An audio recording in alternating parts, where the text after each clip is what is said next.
Alors, le Ho'oponopono moderne a été divulgué par Joe Vital grâce un petit peu au fait qu'il a montré comment le docteur Yulen avait pratiqué quelque chose d'assez extraordinaire. Et moi, ça m'a bouleversé quand en 2010, j'ai lu le livre donc de Joe Vital, Zéro limite. Alors, le livre Zéro limite, c'était pour dire qu'on n'a aucune limite et qu'on peut tout réussir. On était dans un trip depuis 2005 de la loi d'attraction qui avait été divulguée par le livre Le secret de Rhonda Byrne. Voilà. Et donc, effectivement, tout le monde parlait du secret des secrets, des clés du secret.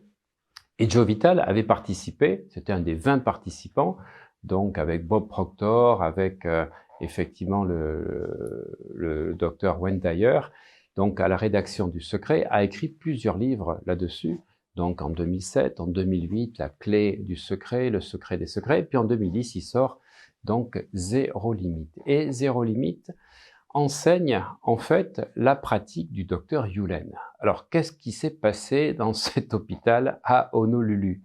Donc, à la fin des années 90, le docteur Yulen a été recruté par l'hôpital donc de Honolulu, puisqu'il y avait effectivement des prisonniers qui étaient soit des violeurs, soit des assassins, donc des personnes qui avaient fait des crimes assez graves et qui étaient en prison. Et le personnel de cette partie pénitentiaire, de cette partie hospitalière de la prison, ne tenait pas plus de 6 mois à 1 an. Et tous ses prédécesseurs avaient démissionné avant 1 an. Donc ils sont trop contents que le docteur Yulen accepte de prendre la place, mais à une condition, il dit, de travailler selon ses méthodes. Ok, pas de souci. Et au bout d'1 an, il est toujours là. Il y a l'entretien d'évaluation. On lui demande comment il a fait donc avec les patients, parce qu'il avait 47 ou 48 donc prisonniers et plus de 25, donc plus de la moitié, 25 prisonniers ont totalement changé. Ils sont méconnaissables, ils peuvent être délivrés tellement ils sont transformés. Qu'est-ce que vous avez fait? Vous avez fait de la PNL, vous avez fait de la communication non violente, qu'est-ce que vous avez utilisé? Et il leur dit cette réponse incroyable, je ne les ai jamais rencontrés. Non, c'est pas vrai. Comment vous avez fait? Comment il s'est passé quelque chose? Non, je les ai jamais rencontrés. Je suis juste rentré en contact avec leur dossier. Et quand j'ouvrais leur dossier, je voyais leurs crimes, les photos, les scènes de crime de ce qu'ils avaient pu faire. Je rentrais en contact avec la partie en moi qui est en lien avec eux et qui a créé cet événement. Et en travaillant sur cette mémoire, sur cette partie de moi qui est en lien avec eux, en transmutant ma mémoire, je transmute la mémoire des prisonniers. Donc je fais une pause, je vais essayer de parler lentement pour que vous compreniez bien ce qui est dit, parce que Yulen ensuite a été interviewé et a expliqué un petit peu le fondement de ce qu'il faisait. Et dans le livre de Joe Vital, il est bien dit qu'il utilise 4 phrases. Je t'aime, je suis désolé, pardonne-moi s'il te plaît, merci. Et puis à la fin du livre, Joe Vital dit qu'il n'y a pas besoin de dire les 4 phrases, on peut juste dire je t'aime, merci. Et à la fin, presque à la fin, il dit et vous pouvez juste dire je t'aime. En fait, c'est l'amour qui est à la base de cette guérison. Mais ça aurait été trop simple et donc trop difficile à accepter pour nos manteaux, on va dire, notre mental d'occidental, de dire que c'était juste d'aimer l'autre et de pouvoir ainsi le libérer. Et donc, Joe Vital a expliqué effectivement qu'il disait les 4 phrases. Voilà. Alors, ça a été traduit autrement en français, puisqu'on a commencé par « je suis désolé, pardonne-moi s'il te plaît, merci, je t'aime ». Non, non, c'est « je t'aime ». On commence par « je t'aime », c'est l'amour. Et ce que disait Yulen, et vous allez retrouver donc un extrait d'une interview que j'ai fait avec Louise Gervais en 2018, Louise Gervais que j'ai rencontré donc en Suisse, avec lequel j'ai fait un séminaire au printemps 2019 sur donc Heart Ambassador, c'est-à-dire ambassadeur du cœur, parce que Louise Gervais a été la première personne à amener le Ho'oponopono en France. Donc je précise bien, en 2005, Louise Gervais fait le premier séminaire dans lequel elle parle de Ho'oponopono. Elle faisait des séminaires de 5 jours et donc une journée était consacrée au Ho'oponopono où elle s'était formée donc en 2004 avec le docteur Yulen en personne. Et après le succès phénoménal de Zéro Limite de Joe Vital, un an et demi après, en 2011, on voit apparaître un livre écrit par Elisa Gracier et Luc Baudin, donc qui s'est rajouté donc à l'écriture de ce livre pour apporter le nom qu'il avait, puisqu'Elisa Gracier n'était pas connue, et donc il va reprendre donc le Ho'oponopono en expliquant donc les 4 phrases. Il faut savoir qu'Elisa Gracier, et je le tiens de source sûre de Louise Gervais, a été formée en 2005 par Louise Gervais. Donc vous allez retrouver en bonus à la fin de cette formation l'extrait donc de Louise Gervais. Je m'étais enregistré à l'époque avec un iPhone, donc nous avons eu 2 parties quand je l'ai interviewée. Et donc elle explique qu'en fait, en 2004, quand elle s'est formée avec le docteur Yulen, il expliquait bien que c'était « je t'aime, merci, merci, je t'aime. Mais si je t'ai fait du mal, je suis désolé, pardonne-moi s'il te plaît ». C'était en voix off. Voilà. Et ça, c'est important parce que ça induit vraiment que c'est l'amour qui est la base du Ho'oponopono. Et d'ailleurs, le docteur Luc Baudin, en juin 2018, dans un livre, donc chez Très Daniel, un petit livre où il parle des 4 principes donc hawaïens, l'Auna, le Mana et le Pono, explique qu'il est allé donc à Hawaï après avoir écrit le livre avec Elisa Gracier, qu'il s'était effectivement formé sur Internet et le pratiquait sur lui, et qu'effectivement, il voulait en savoir plus, et qu'en arrivant à Hawaï, il s'est aperçu qu'il ne connaissait pas les 4 phrases. Ben oui, puisque je nous ai expliqué, c'est « je t'aime, merci », et vous verrez plus dans la formation, c'est 3 phrases, c'est le aloha. Et Luc Baudin explique qu'en fait, eh bien, il était prêt même à faire une conférence aux Hawaïens, dit-il en rigolant, mais que ces Hawaïens lui apprennent qu'en fait, le Ho'oponopono fait partie du aloha, donc la notion d'amour. Et ça, c'est ce que j'explique depuis 2016, puisque j'ai été pendant 3 ans et demi avec les chamans, et j'ai expliqué, alors j'ai pas forcément été compris au départ, parce que beaucoup de personnes faisaient des ateliers sur le Ho'oponopono depuis les années 2011-2012, en disant « je suis désolé, pardonne-moi s'il te plaît, merci », mais non, je suis tout à fait désolé de vous dire que c'est « je t'aime, je t'aime ». Je suis désolé, pardonne-moi s'il te plaît, merci. Et vous allez comprendre pourquoi. Plus tard, on commence par le « je t'aime ». En fait, c'est ça, l'amour va vous relier à votre divinité intérieure. Et donc, il y a un petit quiproquo depuis une dizaine d'années sur le fait de l'ordre des phrases. Et puis, suite à ma vidéo qui a été vue 1 500 000 vues, donc que j'avais publiée en 2017, effectivement, il y a des gens qui me disaient « oui, mais alors l'ordre ».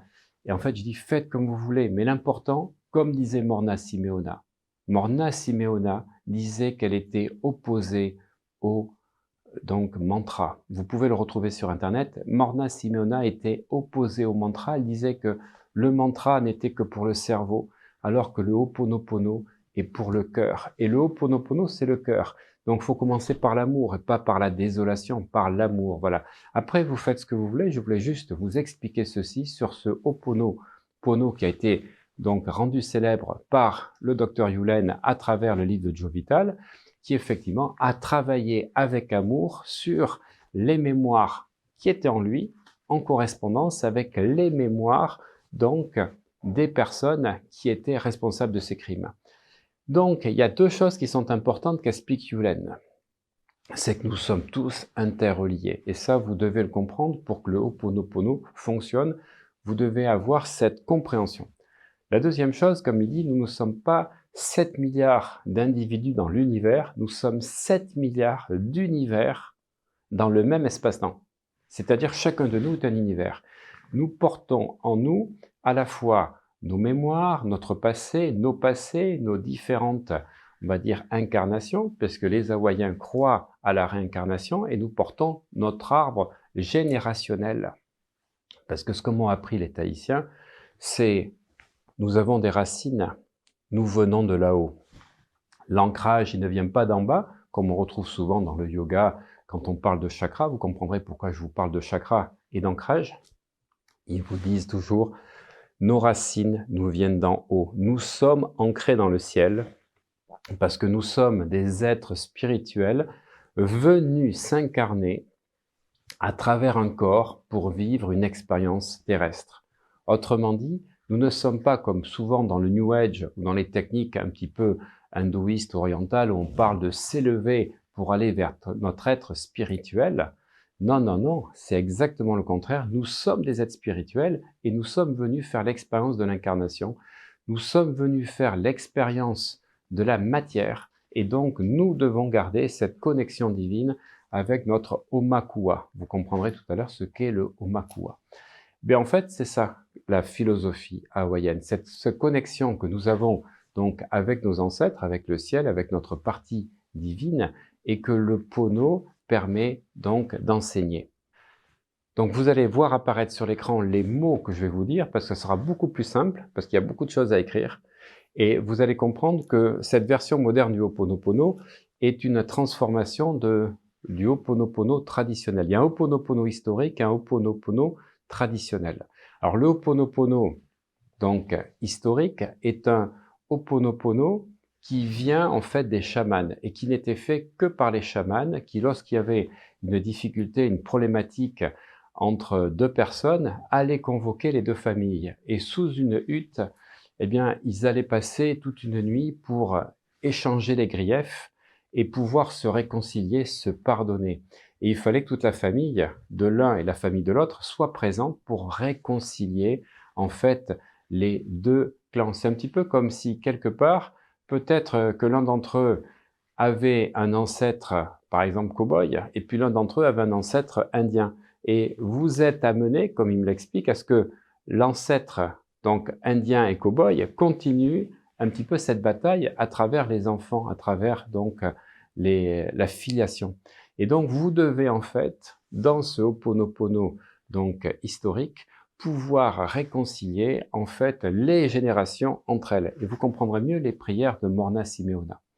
Et puis ensuite, il y a eu l'occupation donc américaine et l'occupation donc écossaise, donc au XIXe siècle.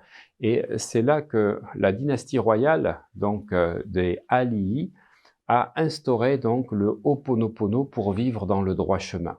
Les Ali'i, avant 1800, étaient des dirigeants respectés qui dirigeaient ce qu'on appelait le Maka-Eina, c'est-à-dire le peuple maori, pour vivre en Pono, le droit chemin.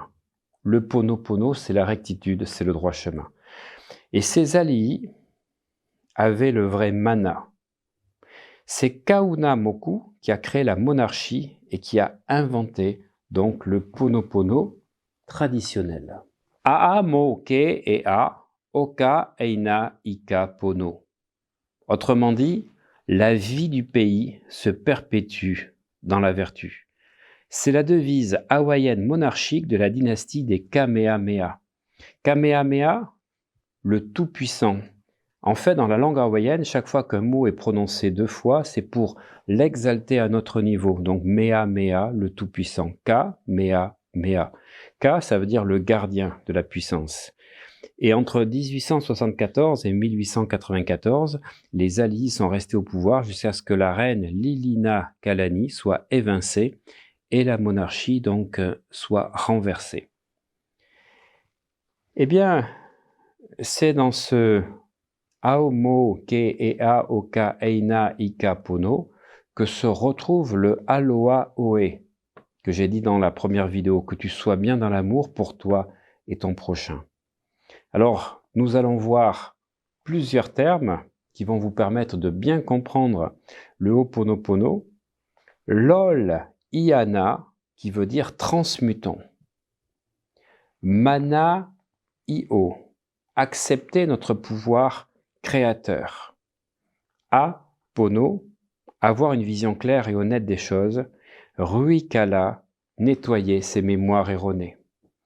Pour vivre dans le Lokai, c'est-à-dire l'alignement, la paix et l'unité. Et nous allons pour cela partager l'esprit Pono, c'est-à-dire Malama Pono.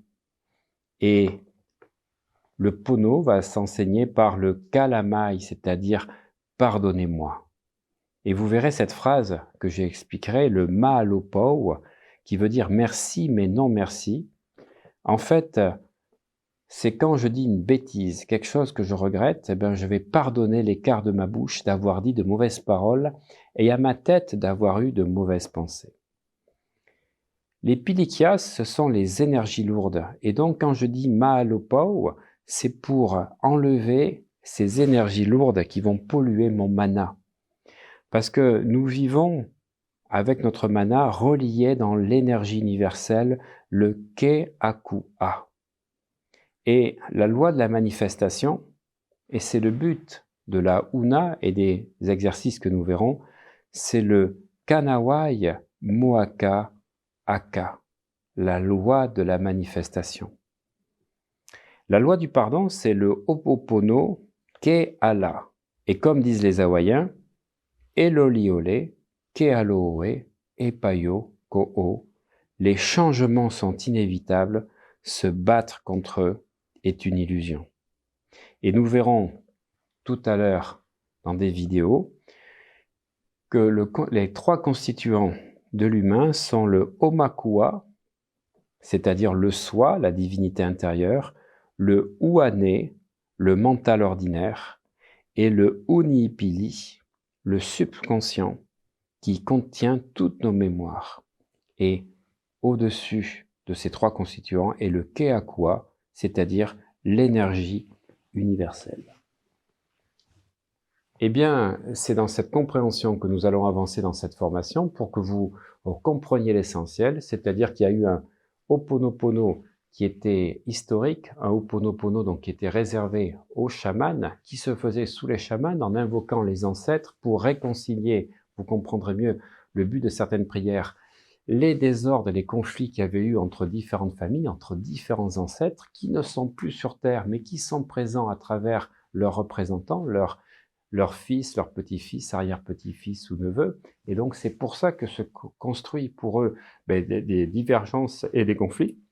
Et puis ensuite, à l'arrivée donc des années 1800, donc la dynastie Kamehameha, qui a mené un Ho'oponopono plus traditionnel, moins historique, que les gens pouvaient faire. On avait encore besoin d'un chaman, mais qui était plus accessible aux gens. Il n'était pas réservé qu'aux chamans. Et on arrive donc à la troisième vague du Ho'oponopono, le Ho'oponopono moderne, que Morna Simeona nous a appris et nous a laissé donc à travers ces différentes prières. C'est pas les prières des 4 phrases, puisqu'elle n'était pas pour ça, elle était pour les prières du cœur. Et Yulen a été un de ses plus fidèles élèves. Donc, ayant compris cette histoire, nous pouvons passer maintenant aux premières prières de Morna Simeona.